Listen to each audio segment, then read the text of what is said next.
Hello friends, आप सभी का स्वागत है हमारे यूट्यूब चैनल विज आर्ट क्लासेस पर। ओके फ्रेंड्स, ये जो है ज्योग्राफी का क्लास है। क्लास 6 ज्योग्राफी एनसीईआरटी है। ठीक है, तो चलिए स्टार्ट करते हैं। तो चैप्टर 4 है ये। इससे पहले का चैप्टर हम लोग डिस्कस कर चुके हैं। ठीक है, यहाँ पे चैप्टर का नाम है मानचित्र। ओके, तो आप पिछले अध्याय में जो है ग्लोब के महत्व के बारे में जो है पढ़ चुके हैं। ओके फ्रेंड्स, पिछले अध्याय में जो है आप ग्लोब के महत्व के बारे में पढ़ चुके हैं। ग्लोब में अध्ययन की जो है कुछ सीमाएं होती है। जब हम पूरी पृथ्वी का अध्ययन करना चाहते हैं तब ग्लोब जो है हमारे लिए काफ़ी उपयोगी साबित होता है। ठीक है, जब हम पूरी पृथ्वी का अध्ययन करना चाहते हैं तब ग्लोब जो है हमारे लिए काफ़ी उपयोगी साबित होता है। लेकिन जब हम पृथ्वी के केवल एक भाग जैसे अपने देश, राज्य, जिला, शहर तथा गांव के बारे में अध्ययन करना चाहते हैं तो यह हमारे लिए उतना उपयोगी साबित नहीं होता है। ऐसी स्थिति में जो है हम मानचित्रों का उपयोग करते हैं। मानचित्र जो है पृथ्वी की सतह या इसके एक भाग का पैमाने के माध्यम से चपटी सतह पर खींचा गया चित्र है, लेकिन एक गोलाकार सतह को पूरी तरह से चपटा करना जो है असंभव है। ठीक है दोस्तों, मानचित्र हमारी विभिन्न जरूरतों के लिए आवश्यक है। कुछ मानचित्र एक छोटे क्षेत्र को एवं कुछ तथ्यों को दर्शाता है। दूसरे मानचित्र में एक बड़ी किताब की तरह तथ्य हो सकते हैं। जब बहुत से मानचित्रों को एक साथ रख दिया जाता है तब एक एटलस बन जाता है। एटलस विभिन्न प्रकारों तथा अलग अलग पैमाने से खींची गई मापों पर आधारित होता है। मानचित्रों से एक ग्लोब की अपेक्षा हमें ज़्यादा जानकारी प्राप्त होती है। मानचित्र जो है विभिन्न प्रकार के होते हैं, जिनमें से कुछ को नीचे वर्णित किया गया है। ठीक है फ्रेंड, जैसे देखिए, एक है भौतिक मानचित्र। ओके, यह है भौतिक मानचित्र। पृथ्वी की प्राकृतिक आकृतियों जैसे पर्वत, पठार, मैदान, नदियों, महासागरों इत्यादि को दर्शाने वाले मानचित्र को जो है भौतिक या ऊंचावच मानचित्र कहा जाता है। नेक्स्ट है राजनीतिक मानचित्र। राज्यों, नगरों, शहरों एवं गांवों और विश्व के विभिन्न देशों व राज्यों तथा उनकी सीमाओं को दर्शाने वाली मानचित्र को जो है राजनीतिक मानचित्र कहा जाता है। नेक्स्ट है हमारा थीमेटिक मानचित्र। ठीक है, कुछ मानचित्र विशेष जानकारियां प्रदान करते हैं, जैसे सड़क मानचित्र, वर्षा मानचित्र, वन तथा उद्योग आदि के वितरण दर्शाने वाले मानचित्र इत्यादि। इस प्रकार के मानचित्र को जो है थीमेटिक मानचित्र कहा जाता है। इन मानचित्रों में दी गई सूचना के आधार पर उनका उचित नामांकन किया जाता है। मानचित्र के जो है दोस्तों 3 घटक होते हैं। क्या क्या होते हैं? तो दूरी, दिशा और प्रतीक। ठीक है, तो पहले हम लोग दूरी को पढ़ेंगे। मानचित्र जो है एक आरेखन होता है जो कि पूरे विश्व व उसके एक भाग को छोटा कर कागज के एक पन्ने पर दर्शाता है। यह कह सकते हैं कि मानचित्र छोटे पैमाने पर खींचे जाते हैं, लेकिन इसे इतनी सावधानी से छोटा किया जाता है ताकि स्थानों के बीच की दूरी वास्तविक रहे। यह तभी संभव हो सकता है जब कागज पर एक छोटी दूरी स्थल की बड़ी दूरी को व्यक्त करती हो। इसलिए इस उद्देश्य के लिए एक पैमाना चुना जाता है।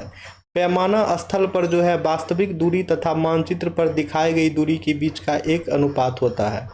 ओके फ्रेंड्स, तो आइए अब इम्पोर्टेंट यहाँ पे देखते हैं। जब बड़े क्षेत्रफल वाले भागों जैसे महाद्वीप या देशों को कागज पर दिखाना होता है तब हम लोग छोटे पैमाने का उपयोग करते हैं। उदाहरण के लिए मानचित्र पर 5 सेंटीमीटर स्थल के 500 किलोमीटर को दर्शाता है। इसके छोटे पैमाने वाला मानचित्र कहते हैं।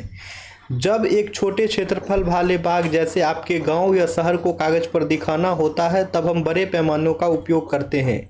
जैसे स्थल पर 500 मीटर की दूरी को मानचित्र पर 5 सेंटीमीटर से दर्शाया जाता है। इस प्रकार के मानचित्र को जो है बड़े पैमाने वाला मानचित्र कहते हैं। बड़े पैमाने वाले मानचित्र छोटे पैमाने वाले मानचित्र की अपेक्षा अधिक जानकारी प्रदान करते हैं। ओके फ्रेंड्स, अब यहाँ देखिए दिशा के बारे में। ठीक है, अब यहाँ देखिए दिशा के बारे में। अधिकतर मानचित्रों में ऊपर दाहिनी तरफ तीर का निशान बना होता है जिसके ऊपर ऊ लिखा होता है। जब तीर का ऊ का अर्थ हो गया उत्तर। ओके, जब यह तीर का निशान उत्तर दिशा को दर्शाता है इसे उत्तर रेखा कहा जाता है। जब आप उत्तर के बारे में जानते हैं तब आप दूसरी दिशाओं जैसी पूरब, पश्चिम तथा दक्षिण के बारे में पता लगा सकते हैं। चित्र 4.2 में 4 मुख्य दिशाओं उत्तर, दक्षिण, पूरब एवं पश्चिम को दिखाया गया है। वे प्रधान दिगी बिंदु कहे जाते हैं। बीच की 4 दिशाएं हैं उत्तर पूर्व, दक्षिण पश्चिम, उत्तर पश्चिम।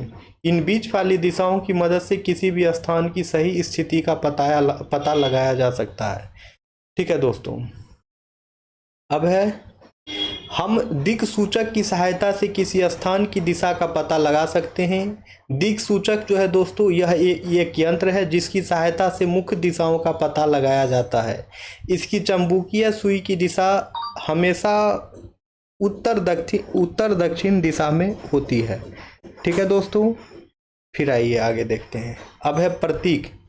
यह किसी भी मानचित्र का जो है प्रमुख घटक होता है। प्रतीक जो है दोस्तों किसी भी मानचित्र का तीसरा प्रमुख घटक होता है। किसी भी मानचित्र पर वास्तविक आकार एवं प्रकार में विभिन्न आकृतियां जैसे भवनों, सड़कों, पुलों, वृक्षों, रेल की पटरियों या कुएं को दिखाना संभव नहीं होता है। इसलिए वे निश्चित अक्षरों, छायाओं, रंगों, चित्रों तथा रेखाओं का उपयोग करके दर्शाए जाते हैं। ये प्रतीक कम स्थान में अधिक जानकारी प्राप्त करते हैं। इन प्रतीकों के इस्तेमाल के द्वारा मानचित्र को आसानी से खींचा जा सकता है तथा इनका अध्ययन करना आसान होता है।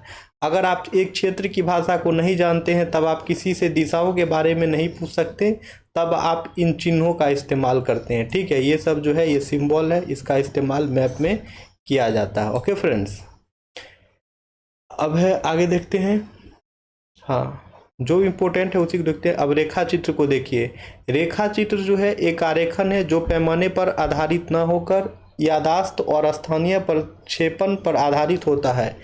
कभी कभी किसी क्षेत्र के एक कच्चे आरेखन की आवश्यकता वहां के एक स्थान को दूसरे स्थान के सापेक्ष दिखाने के लिए होती है। मान लीजिए कि आप अपने मित्र के घर जाना चाहते हैं लेकिन आपको रास्ते की जानकारी नहीं है। आपका मित्र अपने घर के रास्ते को बताने के लिए एक कच्चा आरेखन बना सकता है। इस प्रकार कच्चे आरेख को बिना पैमाने की सहायता से खींचा जाता है तथा इसे जो है रेखा चित्र मानचित्र कहते हैं। ठीक है दोस्तों, अब देखिए एक इम्पोर्टेंट है खाका। एक छोटे क्षेत्र का बड़े पैमाने पर खींचा गया रेखा चित्र जो है खाका कहा जाता है। एक छोटे क्षेत्र का बड़े पैमाने पर खींचा गया रेखा चित्र जो है उसे खाका कहा जाता है। एक बड़े पैमाने वाले मानचित्र से हम बहुत सी जानकारियां प्राप्त होती है, लेकिन कुछ ऐसी चीज़ें होती हैं जिन्हें हम कभी कभी जानना चाहते हैं, जैसे किसी कमरे की लंबाई एवं चौड़ाई जिसे मानचित्र में नहीं दिखाया जा सकता है। उस समय हम लोग बड़े पैमाने वाले एक रेखा चित्र खींच सकते हैं जिसे खाका कहा जाता है। ठीक है दोस्तों, तो ये जो है इंडुआ एनसीईआरटी ज्योग्राफी चैप्टर 4 था। ये क्लास 6 का नेक्स्ट चैप्टर में हम लोग मिलते हैं चैप्टर 5 में। तो दोस्तों आप लोग हमारे चैनल से जुड़े रहें ताकि आने वाले वीडियो का नोटिफिकेशन जो है आप सभी को मिलता रहे। ठीक है, बीपीएससी एनसीईआरटी जो है बीपीएससी टीचर के लिए काफ़ी महत्वपूर्ण है, इसलिए जो है ये क्लास हम लोग ले रहे हैं। Okay friends, thank you everyone.